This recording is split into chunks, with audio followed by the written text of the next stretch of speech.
नमस्कार. मनूच्या स्वयंपाकघरामध्ये आज आपण बनवतोय चायनीज भेळ.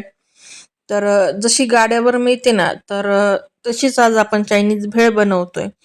बनवायला अतिशय सोपी आणि खायला एकदम चवदार अशी ही चायनीज भेळ कशी बनवली हे मी तुम्हाला दाखवते. सगळ्यात अगोदर इथं मी एक पाकिट नूडल्स घेतलेत. हे प्लेन नूडल्स आहे. कुठल्या पण किराणा दुकानामध्ये हे अगदी इझी मिळतात. आता आपल्याला याला काय करायचंय, अगोदर शिजवून घ्यायचंय.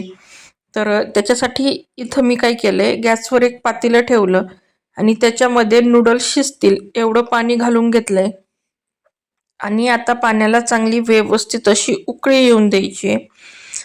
पाण्याला चांगली उकळी आली की त्याच्यात आपल्याला हे जे नूडल्स आहे हे घालून घ्यायचेत आणि व्यवस्थित असे याला शिजवून घ्यायचंय. एक 3 ते 4 मिनिटामध्ये हे जे नूडल्स आहे हे छान व्यवस्थित असे शिजले जातात. एकदा फक्त मी हे व्यवस्थित असे मिक्स करून घेते आणि 3 ते 4 मिनिटं आता याला शिजू देते. इथं नूडल्सला चांगली अशी उकळी आली आहे. आता आपण इथं चेक करूयात की हे जे नूडल्स आहे हे शिजले की नाही. हे बघा, या पद्धतीने एक एक नूडल्स छान असा मोकळा होतोय आणि या पद्धतीने हे कट झालं की समजायचं की आपले नूडल्स शिजले गेलेत. याला खूप पण शिजवायचं नाही. जर खूप शिजलं तर त्याचा पूर्ण गाळ होईल. एक 3 ते 4 मिनिटांमध्ये हे नूडल्स छान व्यवस्थित असे शिजले जातात. इथं आता मी एक पातेलं घेतलं आणि पातेल्यावर एक गाळण ठेवली आहे. कारण आपल्याला जे नूडल्स मधलं पाणी आहे ते पूर्ण पाणी गाळून घ्यायचंय. हे बघा, या पद्धतीने इथं मी सगळं पाणी नूडल्स मधलं काढून घेते. आता आपण नूडल्स जरी गाळून घेतले तरी पण त्याची जी शिजायची म्हणजे प्रक्रिया आहे ती चालूच असते. म्हणून काय करायचं, याच्यावर लगेच गार पाणी घालून घ्यायचं.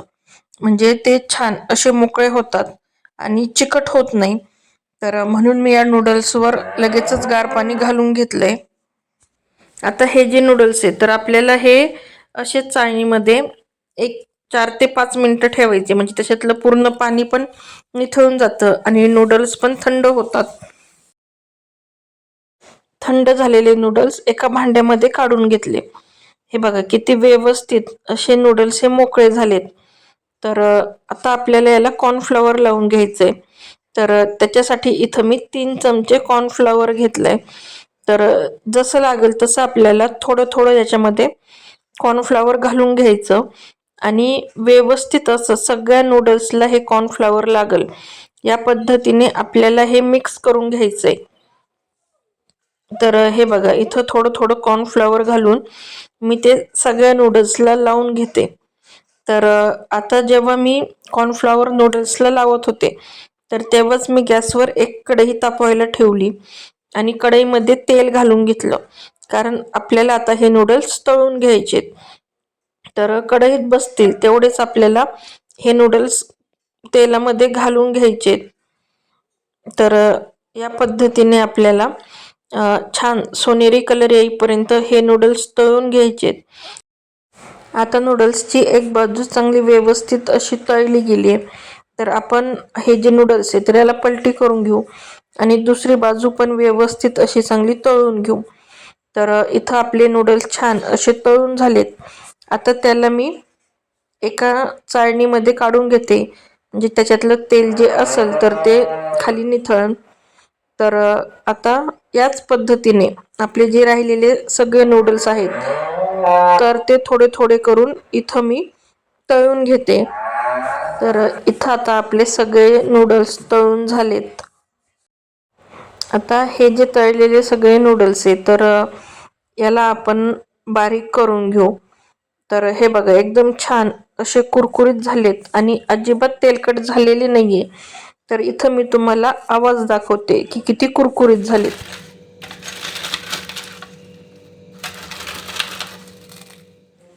इथं आता मी एका भांड्यामध्ये पातळ उभा चिरलेला कोबी घालून घेते. कारण चायनीज म्हटलं की कोबी आलाच. त्याचबरोबर इथं मी बारीक चिरलेली कांद्याची पात घालून घेते. आता याच्यात आपल्याला सॉस आणि चटण्या घालून घ्यायच्यात. तर त्याच्यासाठी इथं मी 1 चमचा सोया सॉस घालून घेते.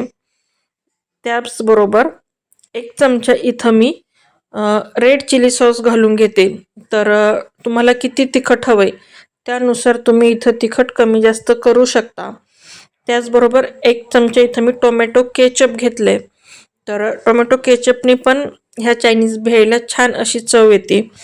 आणि सगळ्यात महत्त्वाचं इथं मी 2 चमचे शेजवान चटणी घालून घेतली. तर शेजवान चटणी पण तिखट असते. तर तुमच्या आवडीनुसार तुम्ही इथं ही कमी जास्त करू शकता. आता आपल्याला ह्या सगळ्या चटण्या ज्या आहेत तर त्या छान व्यवस्थित अशा कोबीमध्ये मिक्स करून घ्यायच्यात. तर सगळ्या चटण्या कोबीमध्ये व्यवस्थित अशा मिक्स झाल्यात. आता याच्यात आपल्याला आपण जे तळून ठेवलेले नूडल्स होते तर ते तळून ठेवलेले नूडल्स आपल्याला या भांड्यामध्ये घालून घ्यायचेत आणि याला आता व्यवस्थित मिक्स करून घ्यायचंय. तर हे बघा या पद्धतीने मी सगळे जे नूडल्स आहेत तर ते मिक्स करून घेते. म्हणजे आपले सगळे सॉस आणि चटण्या व्यवस्थित अशा या नूडल्सला लागल्या जातील. तर अशा पद्धतीने इथं आपली चायनीज भेळ बनून तयार झाली आहे. अतिशय सोपी आणि खायला टेस्टी अशी ही चायनीज भेळ. तर ही रेसिपी तुम्ही घरी नक्की ट्राय करा आणि कशी झाली आहे हे मला कमेंट करून सांगायला विसरू नका. आणि अजूनही मनूचं स्वयंपाकघर या माझ्या चॅनलला सबस्क्राईब केलं नसेल तर नक्की सबस्क्राईब करा